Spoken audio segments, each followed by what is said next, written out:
है। मुफ्ती साहब, मेरा सवाल यह है कि मैं नमाज में कुछ गलतियां करता था जिसके बारे में मुझे पता नहीं था, तो क्या वो मेरी नमाजें अदा हो गई या मुझे इनकी कज़ा करनी होगी?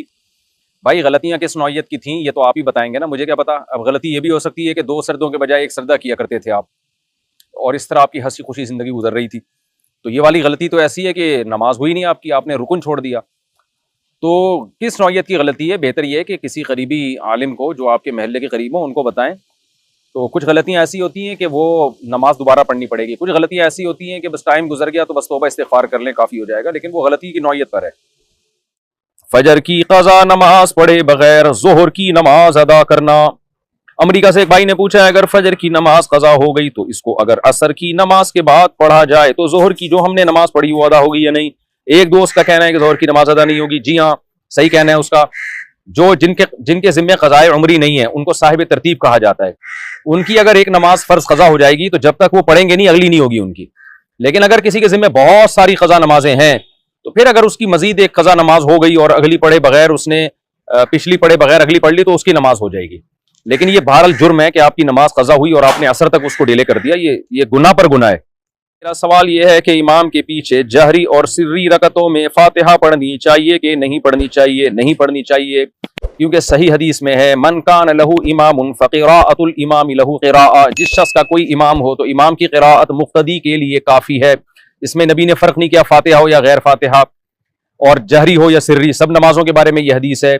दूसरी बात, कुरान मजीद में अल्लाह ताला का इरशाद है, वइज़ा क़ुरिअल क़ुरआनु फ़स्तमिऊ लहू व अंसितू लअल्लकुम तुरहमून। जब कुरान की तिलावत की जाए तो गौर से सुनो।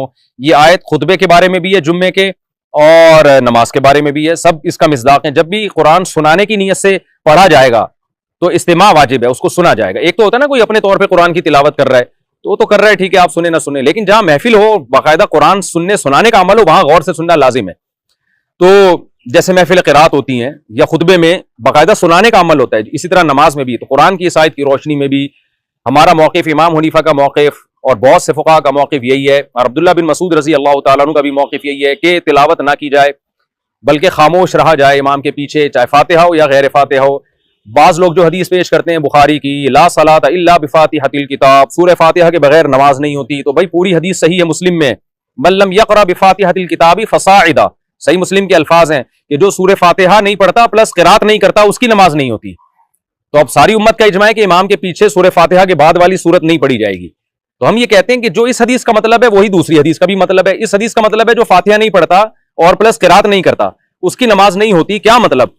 कि जब इमाम ने पढ़ लिया है तो आपकी भी तिलावत और क़िराअत सूरह फातिहा हो गई है। यानी इसका मतलब है चाहे हकीकतन पढ़े या हुक्मन पढ़े, इमाम ने पढ़ लिया तो आपने भी पढ़ लिया, क्योंकि इमाम का अमल आपकी तरफ मंसूब होगा और आपका अमल इमाम की तरफ मंसूब होगा। अल इमाम ज़ामिन, हदीस में आता है इमाम ज़ामिन है।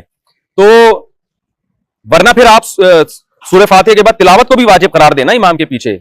तो जैसे इस हदीस का मतलब यह है कि हदीस में मुस्लिम के अल्फाज हैं, जो फातिहा प्लस तिलावत नहीं करता उसकी नमाज नहीं होती, तो हम ये कहते हैं कि आप इमाम के पीछे तिलावत को लाजिम नहीं कहते, आप कहते हैं सूरह फातिहा के बाद इमाम तिलावत करेगा, मुक्तदी नहीं करेंगे।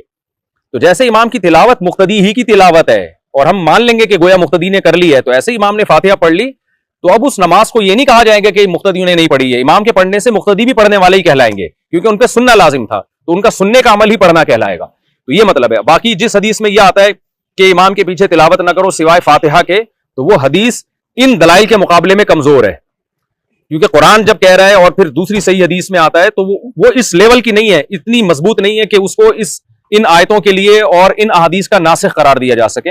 इसलिए मजबूत मौक़िफ़ हमारा इस बारे में यही है कि इमाम के जो फातिहा है और इमाम की जो तिलावत है वो मुक्तदी के लिए काफ़ी है।